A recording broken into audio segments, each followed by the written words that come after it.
The emergency alarm blared through Metropolitan General Hospital at 3:47 a.m., its harsh tone cutting through the usual quiet of pre-dawn rounds. I was checking on Mrs. Rodriguez in room 412 when it started. That awful sound that every healthcare worker dreads. Code black. Total system failure. I'm Sarah Chen, on BSN, and after 15 years at MetroGen, I thought I'd seen everything. But watching our hospital's entire electronic infrastructure crash in real time, that was new. Sarah, Dr. Thompson burst into the unit, his usual arrogance replaced by panic. Nothing's working. The EMR is down. Pharmacy systems are offline. Even the DAN elevator controls are glitching. What's happening? I was already moving, my mind racing through protocols and backup procedures. Get every nurse you can find. We need to switch to paper charting immediately. I'll coordinate with pharmacy for critical medications. He blinked, unused to taking orders from a nurse. But the administration will be useless until they get here. Right now, we need to focus on patient safety. I'd spent years building relationships throughout the hospital, from the janitors to the pharmacy techs, from the cafeteria workers to the security guards. While the doctors and administrators played politics in their meetings, I learned how the hospital really worked. For the next 2 hours, I coordinated a hospital-wide response. Nurses pulled out emergency paper charts we kept just in case. Pharmacy staff manually verified and delivered medications. Security teams monitored doors and access points that usually relied on electronic locks. By sunrise, we had stabilized the immediate crisis. Patients were safe, medications were flowing, and basic operations continued. That's when the suits started arriving. Metropolitan General wasn't just any hospital. It was the flagship facility of the prestigious Chen Medical Group, no relation to me, unfortunately. Founded by the legendary Dr. James Chen 50 years ago, it had grown into a healthcare empire spanning 3 states. The current CEO, Marcus Chen Jr., swept into the emergency command center at 7 a.m. sharp, flanked by board members and administrators. I was reviewing handwritten patient reports when they arrived. How did this happen? Marcus demanded, his tailored suit out of place among the exhausted healthcare workers. Where's Dr. Harrison? Dr. Thompson. Both dealing with critical patients, I replied, not looking up from my charts. The backup generators are stable, but all clinical systems remain down. We've implemented emergency protocols. And who are you to make such decisions? Board Chairman Wilson interrupted, peering at my ID badge. A nurse? I met his gaze steadily. Senior charge nurse, emergency response coordinator, and the person who's kept this hospital running for the past 3 hours. Yes, well, he dismissed with a wave. Thank you for your basic assistance, but this is a matter for hospital leadership now. Please return to your regular duties. Regular duties. As if managing a crisis affecting hundreds of patients was somehow beneath their notice because I didn't have MD or MBA after my name. The A-team reports it's a ransomware attack, the chief technology officer announced. They've encrypted all our systems. They're demanding $10 million in cryptocurrency within 48 hours, or they'll delete everything. The room erupted in chaos. Board members shouted about insurance policies and legal liability. Administrators argued about emergency procedures and press responses. I stood quietly, thinking about the project I've been developing in my spare time. A revolutionary backup system designed specifically for healthcare emergencies. I tried presenting it to administration 3 times over the past year. Each time, I was politely but firmly dismissed. This is what happens when we rely too heavily on technology, Dr. Thompson declared, finally joining the meeting. We need to focus on medical solutions, not computer problems. Actually, I started. I have a potential. Please. Chairman Wilson cut me off with a condescending smile. This is hardly the time for nursing suggestions. We need real solutions from qualified experts. I looked around the room at these qualified experts, administrators who'd never worked a night shift, doctors who couldn't find the backup generators, board members who didn't know the first thing about our actual emergency protocols. Of course, I said quietly, gathering my papers. I'll leave you to it. As I walked out, I heard Marcus Chen Jr. say, "Get me every technology consultant in the city. Money is no object." They had no idea that the solution they needed was walking out the door. No idea that I'd spent the past 3 years developing and testing a comprehensive healthcare backup system, one that could not only restore our current systems but protect against future attacks. No idea that while they were focused on their millions and their reputations, I'd been focused on what really mattered: patient safety. I went back to my unit, where the real work continued. Nurses exchanged knowing looks as updates filtered down from the command center. More consultants arrived, each with their own expensive proposals.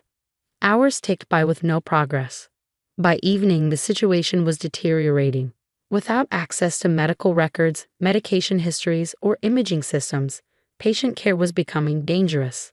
The emergency department had to divert critical cases to other hospitals. The press was camping outside, sensing a story about one of the country's most prestigious hospitals brought to its knees. My phone buzzed. A message from Dr. Sarah Jean, my old roommate from nursing school who now worked at the CDC.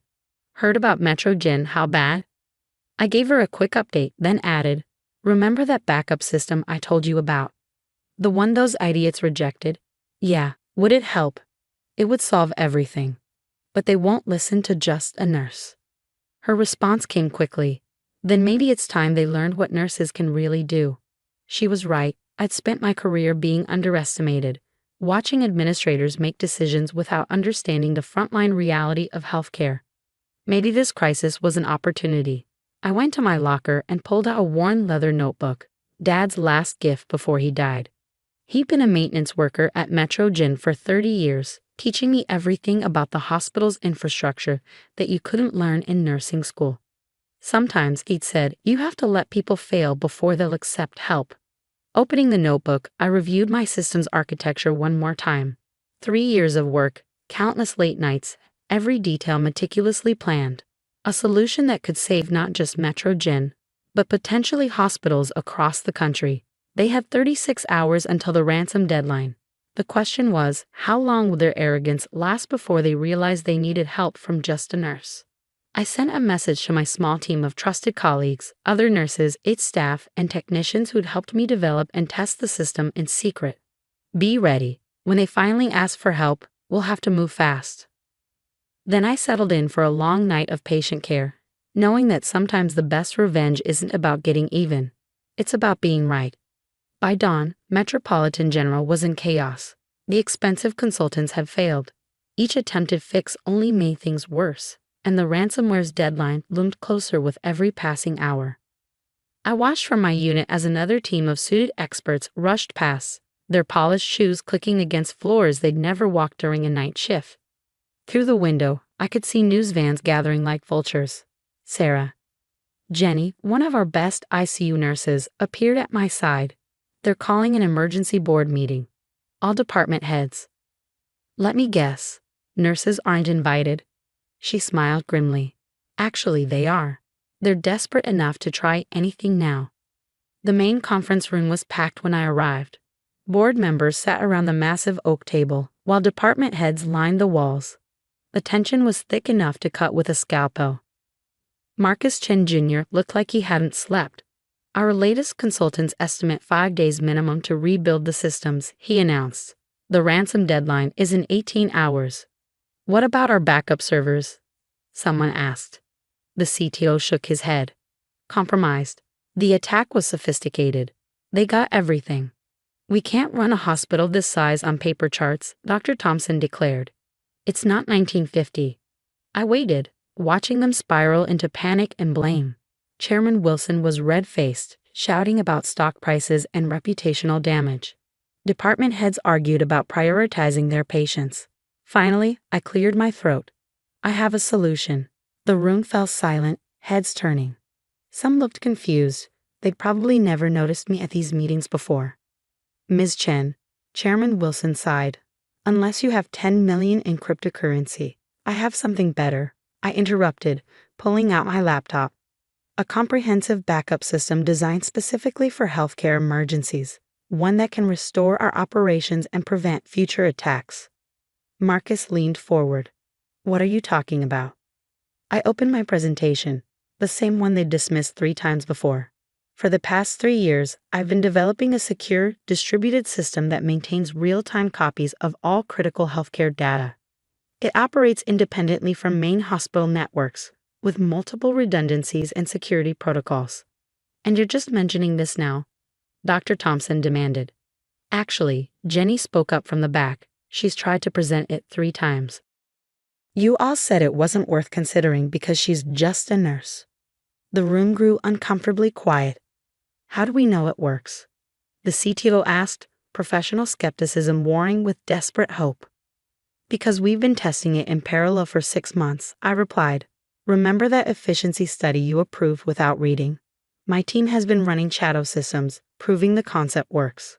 Your team? I gestured to the back of the room, where Jenny and several others stood. Nurses, its staff, technicians. The invisible workforce that kept the hospital running while administrators attended galas. Show me, Marcus said. For the next hour, I walked them through the system's architecture. Every question they asked, I had an answer. Every scenario they proposed, I'd already considered. Years of frontline experience had taught me what healthcare workers really needed in a crisis. This is impressive, the CTO admitted, but implementation would take weeks. 6 hours, I corrected. The infrastructure is already in place. We just need authorization to activate it. Chairman Wilson sputtered. You installed unauthorized systems in our hospital? No, I smiled. I installed authorized systems through proper channels. You just never bothered to read the proposals you were signing. Too busy assuming nurses couldn't understand technology, I suppose. The room erupted in arguments. Board members demanded to know how they'd missed this. Department heads who dismissed my previous presentations suddenly became my biggest supporters. Marcus raised his hand for silence. How much? For what? To buy your system. Name your price. I thought about Dad, about all the nights he taught me about the hospital's infrastructure while cleaning floors the administrators never saw. About all the nurses who'd helped me test and refine the system while being told they were just support staff. I'm not selling, I said clearly, but I'll license it to the hospital under 2 conditions. They waited. First, the license fees go to establishing a frontline innovation fund, supporting ideas from nurses, technicians, and other staff who actually understand how hospitals work. Marcus nodded slowly. And second, I want a seat on the board, not as a token nurse, but as Chief Innovation Officer with real authority to implement changes. Absolutely not, Chairman Wilson began, but Marcus cut him off. Done. Marcus, you can't. We have 16 hours until we lose everything, Marcus snapped. Our choice is between pride and survival. I choose survival. The next 6 hours were intense. My team worked seamlessly, implementing protocols we'd rehearsed for months. While the consultants watched in amazement, nurses and technicians executed a hospital-wide system restoration. By midnight, Metropolitan General was back online. Patient records secured. Medical systems operational. The ransomware isolated and neutralized. The press called it a miracle. Prestigious hospital defeats cyber attack. The headlines read. They interviewed Marcus about the hospital's innovative leadership, while Chairman Wilson smiled stiffly beside him. Only those of us who'd worked that crisis knew the truth, that the solution had come from the people they'd underestimated all along. 1 week later, I sat in my first board meeting. No more standing against the wall. No more being dismissed or interrupted. We need to discuss implementing Ms. Chen's system across all our hospitals, Marcus began. Sarah, I corrected. And yes, we do. But first, we need to talk about changing the culture that made it necessary for nurses to develop solutions in secret. Looking around that massive oak table, I saw the shift in their expressions. Respect, finally, from people who'd never bothered to learn my name before the crisis. Chairman Wilson retired 2 months later, citing personal reasons. His replacement? Dr. Sarah Jean, my old roommate who'd helped me develop the system's initial concept during late-night study sessions. The Frontline Innovation Fund has already approved 12 projects, from improved patient monitoring systems to streamlined medication protocols, all developed by the people who actually do the work. Yesterday, a new nursing graduate asked me how I managed to break through the hospital hierarchy. I didn't break through it, I told her. I proved it was broken to begin with. Dad's old notebook sits on my desk now, next to my board member nameplate. Inside, I've added my own notes, not just about hospital infrastructure, but about the power of being underestimated. Sometimes the best revenge isn't about proving others wrong. It's about proving yourself right and then using that victory to open doors for others. The emergency alarm still blares occasionally. That's the nature of healthcare. But now, when crisis hits, everyone knows that solutions can come from anywhere, even from just a nurse. After all, in healthcare as in life, the real experts aren't always the ones with the fanciest titles. Sometimes they're the ones who've been there all along, quietly keeping the system running while others claim the credit. And sometimes it takes a crisis to make everyone else finally see it.